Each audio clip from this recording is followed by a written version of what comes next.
Hi, I'm Jessica, a co-owner of this house. And actually my builder queen here is Gloria. Okay, this first time I met a builder who is a female, and she's quite amazing because actually she built like maybe 50 houses in Singapore, 50 landed properties for the past 4-5 years. It's quite amazing because actually we see it, old property raised down to the ground and again built to like a 3-4 story house.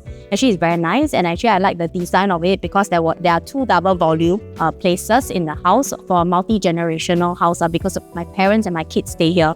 So actually the design was very well done. There's a lot of sunlight where I wanted it, and there is very dark when I wanted it dark.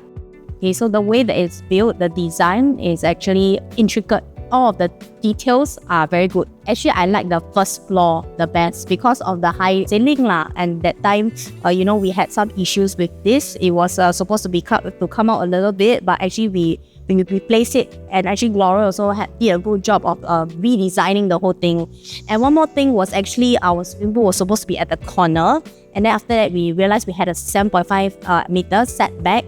Actually, Gloria did very quickly change the pool, the whole design, and shifted the pool. So today, I'm very fortunate with me to have my Gloria, my builder queen, and of course my ID, Wilson. Don't forget me, sister. Don't forget me. From both Rezt+Relax. Okay, today. So if you have any needs on building your property, okay, please look for the Rezt+Relax.